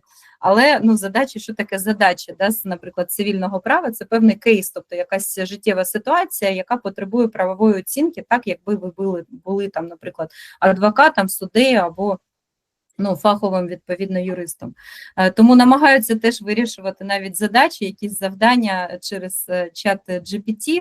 Ну, я вам хочу сказати, що це абсолютно завжди можна відрізнити від того, що насправді робиться людським мозоком продвинутого студента. Тому можна теж, в принципі, я думаю, якщо мова йде про такий звичайний мотиваційний лист, чому б і ні скористатися, але тут має значення те, який ви запит робите в цьому чаті GPT, тобто треба уважно, дуже ретельно йому задачу прописати, і те, наскільки ви детально пропишете цю задачу, залежить той результат, який ви зможете отримати. Так, у нас є піднята рука від Катерини Перепелиці. Я бы, может быть, все-таки вопросы добила, а потом руки. Окей. Давайте тоді в нас ще пару питань, і тоді запросимо Катерину. Питання від Наталі Серболової. Вибачаюсь, якщо неправильно назвала прізвище. Дякую за інформативну презентацію. Чи можете ви коротко розказати про вступ в аспірантуру на спеціальність міжнародне право? Чи реально вступити без в'їзду до України, якщо є диплом спеціаліста правознавства? Як можна диплом у подальшому використовувати? Питання про визнання для роботи в Європі під час війни. Чи є співпраця з німецькими університетами? Ну, стосовно співпраці з німецькими університетами, я можу сказати, що вона на сьогоднішній день здійснюється тільки на рівні академічної мобільності, і університети теж якби змінюються, да, в залежності від тих домовленостей, які укладаються університетом. Це по-перше. По-друге, стосовно подальшого там якогось працевлаштування, ну, теж я думаю, що пан Олег зможе вам детальніше розказати, як ви вже анонсували, да, пан Олег, про те, як стати юристом в Німеччині. Якщо ми говоримо про диплома, да, юриста з українського навчального закладу, то, по-перше, ми вже казали з вами про цю нострифікацію, да, і вона можлива особливо для працівників, які працюють в суміжних професіях. Що я називаю суміжними професіями? Ну, мова йде, напевно, не про суддю, не про прокурора, да, не про адвоката, тому що дійсно тут, ну, потрібно закінчувати вуз Німеччини. Да, а мова йде, наприклад, про такі суміжні професії, як юрисконсульт, там той самий корпоративний аналітик, там Data Protection Officer, є такі відповідні спеціальності. Тобто, наприклад, українські дипломи теж визнаються як певний еквівалент першого юридичного ступеня, наприклад, там за цим левелом bachelor або master of law, залежно від навчального плану. Да, знов таки ми казали про те, що в нас цей навчальний план, він зараз абсолютно відповідає тому навчальному плану, да, просто порівнюються ті предмети, які вивчаються в одному вузі і в іншому вузі, і таким чином їх можна в compliance якось поєднати. Да.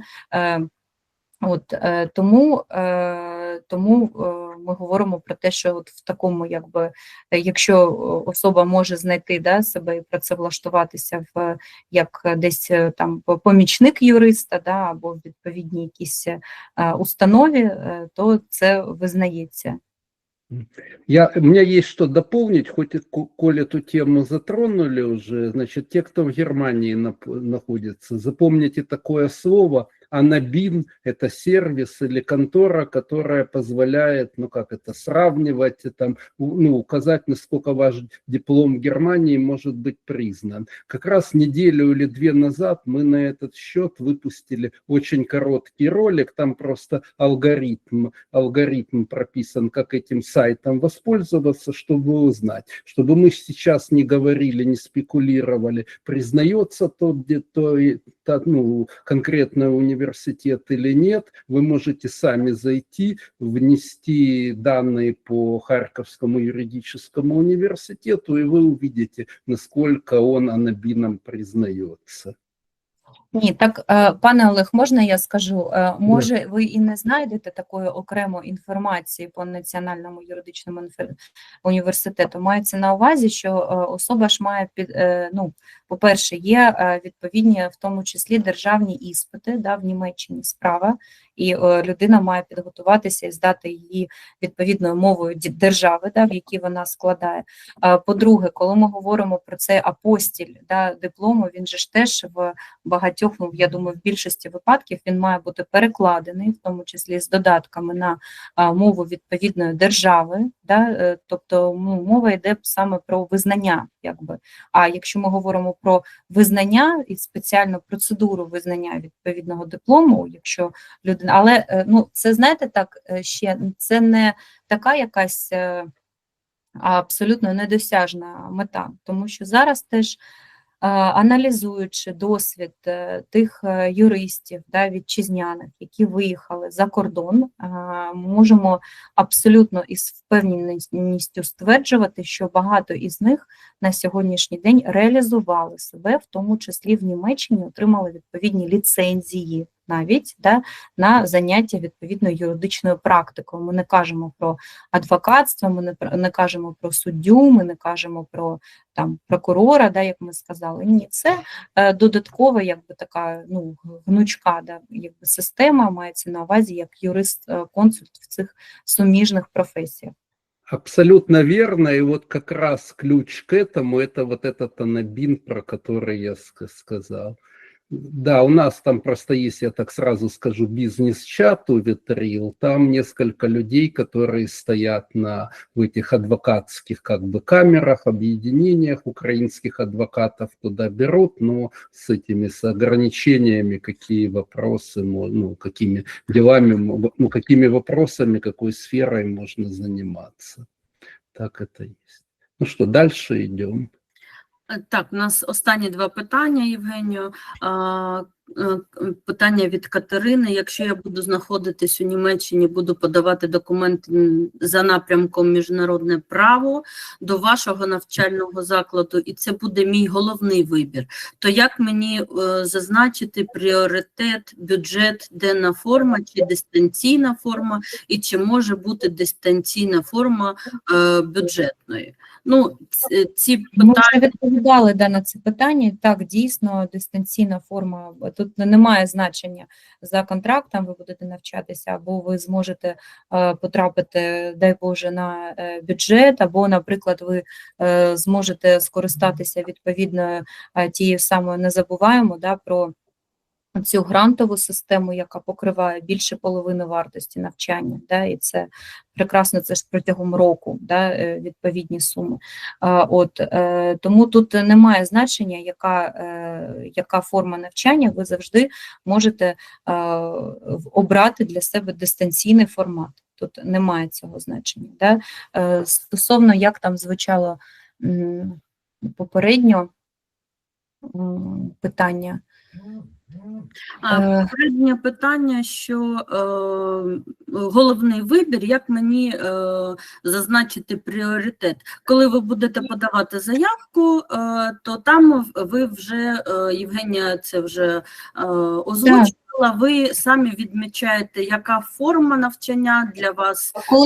Коли ви вже зараховані, це на початку не потрібно. Ви, якщо ви вже подали документи і вже ви успішно зараховані, як студент, да, чи студентка, в такому випадку ви там далі вже обираєте форму свого навчання, да, денна, чи офлайн, чи онлайн, тобто дистанційна. І все, якби ви приєднуєтесь, вам всі можливості цієї дистанційної форми надаються. Як обрати, ви хочете контрактну форму, чи ви можете потрапити на бюджет? Ну, все просто, якщо ви потрапляєте за кількістю ваших балів, за відповідними пільговими категоріями, то, звісно, треба спробувати на бюджет, да, і потім, якщо ви не потрапили на бюджет, ви можете скористатися контрактною формою. Тобто ви, якщо проходите по контракту, вас одразу будуть вам пропонувати перекидати вас на контрактну форму, тому що, знову ж таки, я кажу, ми зацікавлені, як в студентах бюджетної форми навчання, так і в студентах контрактної форми навчання,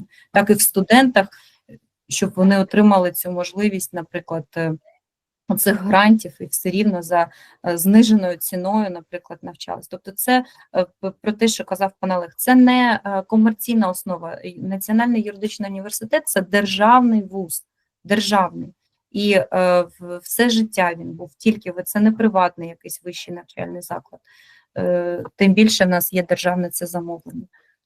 Просто зараз всі якби вузи пропонують, і державні в тому числі пропонують як одну, так і іншу форму навчання.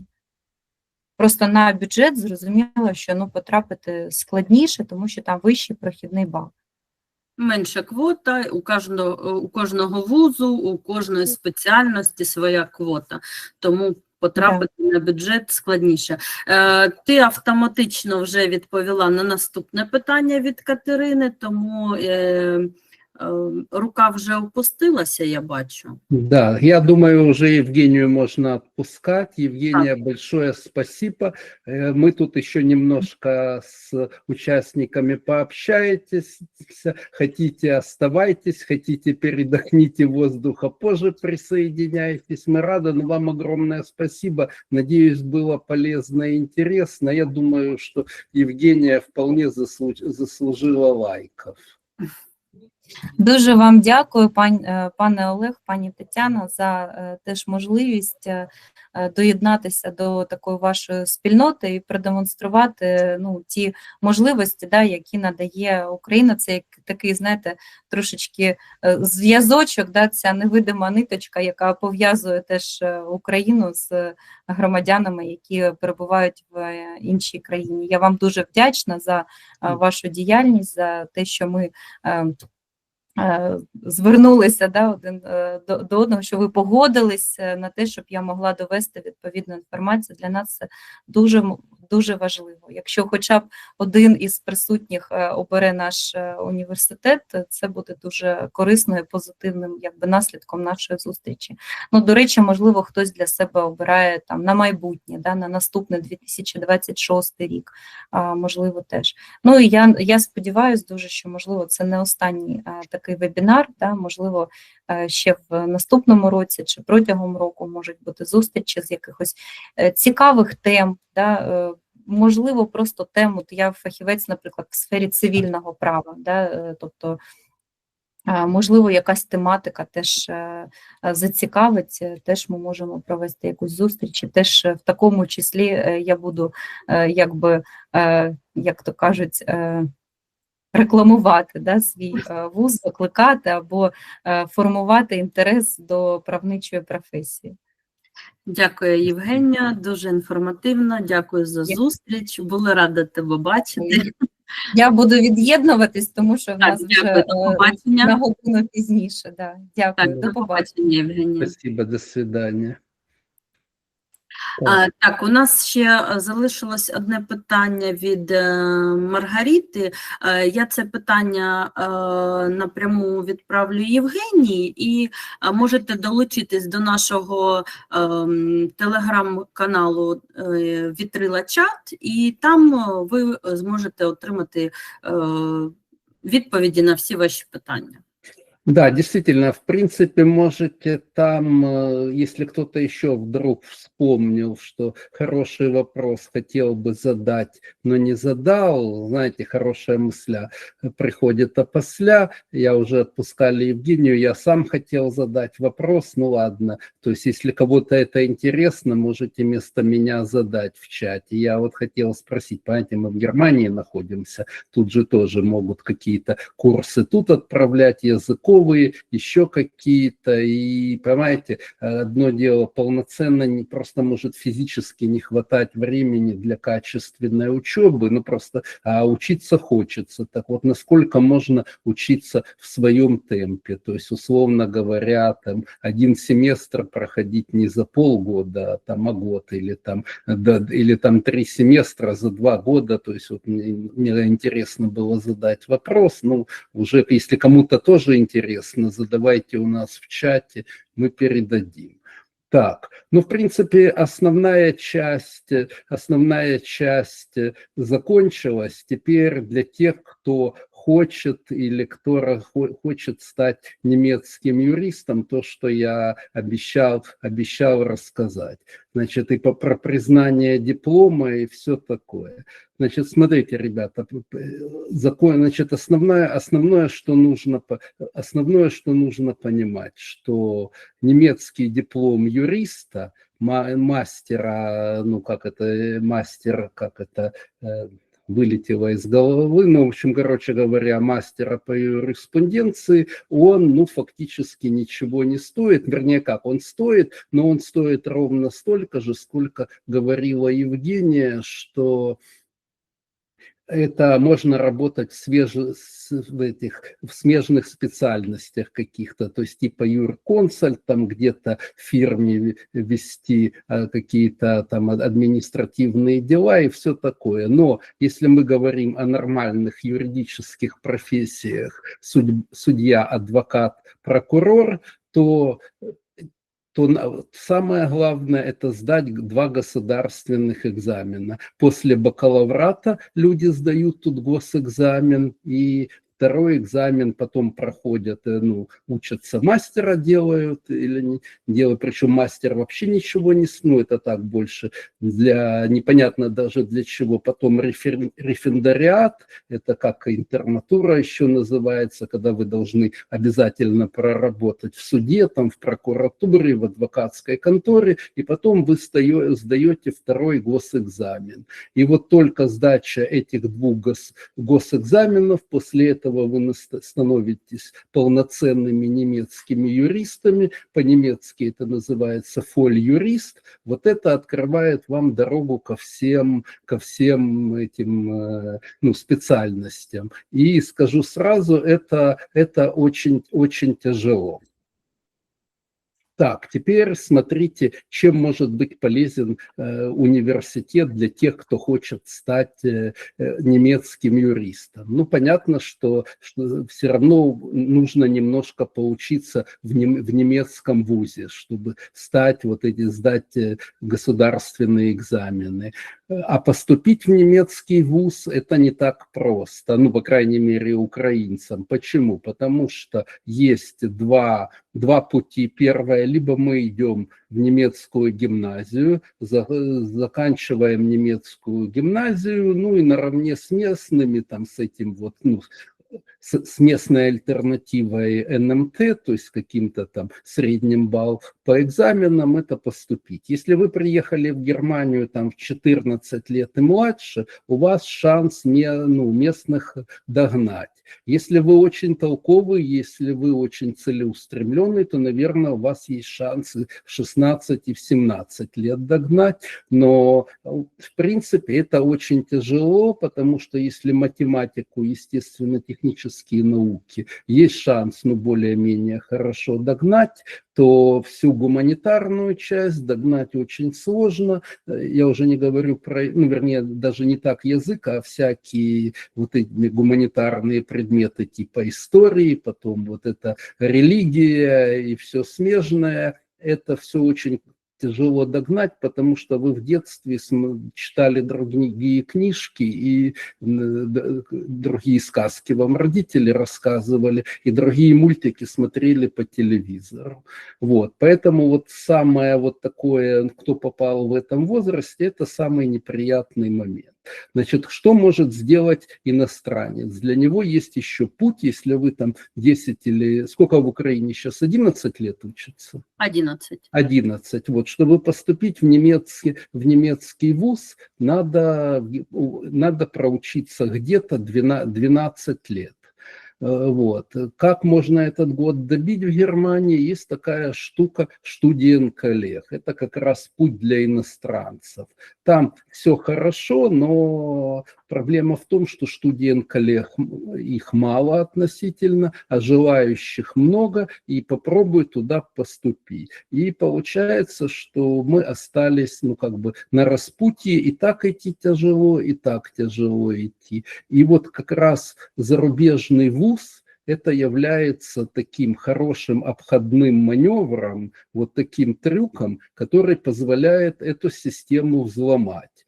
То есть я обещал сказать, значит, если вы хотите стать немецким адвокатом, немецким судьей, немецким прокурором, то есть полноценным немецким юристом, то все равно вам надо поступить в немецкий университет, а чтобы в него поступить, для этого как раз может иностранный университет, такой как Харьковский, да еще полностью онлайн, да еще если на бюджет, то это может быть обходным маневром, а уже с 12 годами вы совершенно по другим квотам можете поступать в немецкий вуз на изучение юры. Вот. Так что смотрите, имейте это в виду. Поступить на юру относительно легко. Это я вам сразу говорю, ну, не в один университет, так в другой. Если, допустим, чтобы поступить на медицину, ну, условно, немцам, у вас должен быть школу закончить с отличием и попробуй поступить, то на юру берут, ну, если не троечников, то троечников с плюсом. Ну, это по старой системе оценок. Но дальше наступает интересно. Я вот забыл только эту статистику, мне ребенок рассказывал, 81% до конца не добегают. Я вот сейчас просто не вспомню, я это не вспомню, это касалось, ну, то есть до диплома не добегают или до сдачи вот этих 2 госэкзаменов. Вот. Но в любом случае это идет страшный отсев. Вот. Вы имеете это в виду. Поэтому, если вы хотите в немецкий уни, то есть просто год отсидеть ну, в Харьковском университете, этого мало. Потому что есть второе препятствие, которое называется немецкий язык. Вы, наверное, уже все прощупали, наверное, знаете, что для того, чтобы поступить в немецкий вуз, надо иметь уровень, ну, аналог C1. Так вот, в этом месте у меня плохая новость для вас. С C1 вас в юридический вуз возьмут, а вот там еще надо учиться. И вот там вот к немецкому языку абсолютно другие требования. Нет, вас никто не будет заставлять там сдавать тесты. Вам понимаете как, там чуть-чуть другой язык. Это язык называется Amtdeutsch, то есть немецкий бюрократический юридический язык. Это очень длинные слова, состоящие из 5, 3, 4 корней. Какие-то длиннющие предложения, когда одно предложение это 1 абзац, и оно занимает по полстраницы мелкого текста, и вы должны этот текст уметь на ходу воспринимать, слушать, анализировать, на нем говорить и понимать, что другие вам говорят. И это то, на чем спотыкаются даже местные.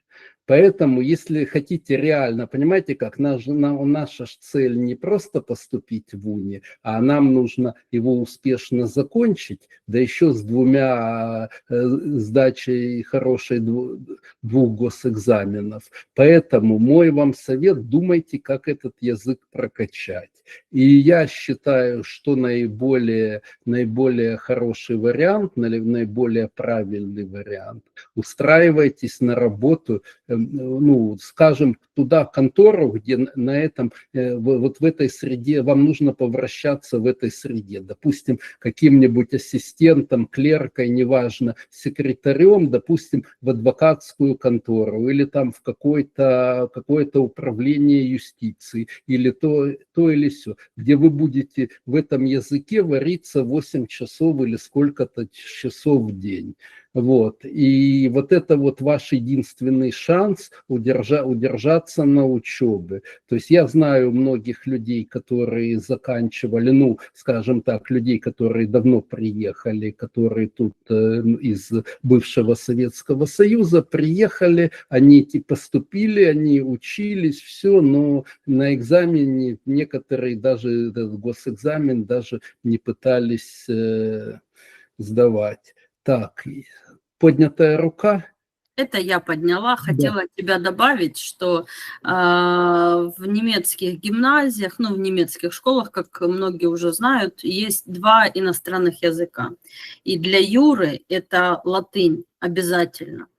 Поэтому выбирают как первый иностранный язык тех, кто планирует учиться либо медиками, либо юристами, выбирают латынь. Я опровергаю, то есть на опыте собственной семьи.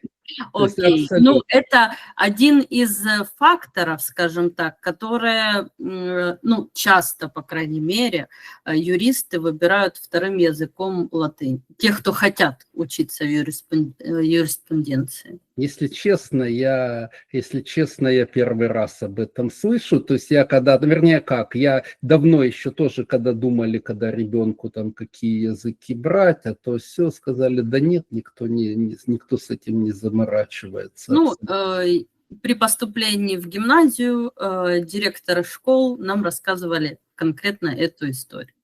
Я не знаю, немецкие директора. Понимаете, просто Это немецкие неоднократно. диктора, у них другая задача, потому что большинство родителей хотят учить практические языки, там французский, испанский, которые в отпуск надо ж куда-то ездить, латынь меньше хотят. Вот приходится придумывать истории. Ну, это я слышала И неоднократно. более того, врачам тоже латынь не нужна, они потом латынь... Ну, те врачи, которые подтверждаются здесь, сдавая экзамены, ну, это вот опыт моей близкой подруги, она стоматолог, и вот она учила на C1, параллельно они учили немецкий C1 и латынь. Потому что когда она сдавала все программы, где они заполняют все бюллетени, она обязана с пациентом разговаривать на немецком языке, а в программе она все вводит латынью. Ну, не все, понятное дело, но очень много терминов на латыни. Поэтому учат. Это я 100% могу. Понятно все. Так, ну, у кого-то, в принципе, на самом деле, я то, что хотел, я путь нарисовал, то есть, скажем так, я считаю, что этот путь более правильный, то есть, потому что поступить на какой-нибудь аусбильдунг, там, может, даже с юридическим направлением, это все, понимаете, если нам нужен в конечном итоге немецкий язык, это все будет не про нужный нам немецкий язык, то это все будет не так эффективно. Ну, да, кстати, на самом деле этот вопрос, так как у нас очень много новой аудитории, я не знаю, все ли в курсе, но мы месяц назад проводили вебинар с немецким адвокатом по миграционному праву по поводу того, как вообще украинцам получить дополнительные параграфы или поменять параграфы, кроме 24-го. Так? Вот, месяц назад советую всем посмотреть, кто не видел, на Германию направлен. Более того, у нас есть еще каждый вторник, мы проводим такую серию вебинаров еженедельной «Запытай витрила». Когда берется какая-то тема, берется какие-то спикеры, мы отвечаем на вопросы. Уже штук 10 вебинаров провели. Как раз завтра именно этот адвокат проводит вебинар, отвечает как раз на дополнительные вопросы. То есть если кого-то интересует вопросы там по поводу учебы, параграфам и так далее, то прием вопросов сегодня до 23:00. Вот, завтра в 20:00 вебинар. Так, вопросы есть какие-то по учебе, как стать немецким юристом? Так. Молчание. Хорошо, отлично. Значит, эту тему прошли. Дальше я при регистрации видел, я так смотрю, там город, возраст мы ж вводили, и я обратил внимание, что немаленькое количество людей, у которых мейл начинается адвокат.фамилия. Ну и дальше возраст, там обычно 40 плюс или 50 плюс.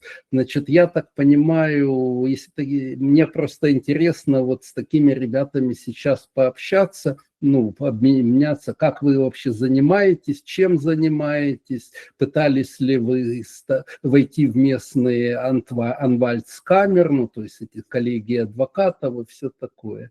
Есть у нас кто-то с таким опытом тут? Так, тоже нет, отлично. Хорошо, тогда остается только вариант, если нет, какие-то последние возможности задать вопросы, и если когда вопросы закончатся, то мы можем прощаться. Все, вопросов нет.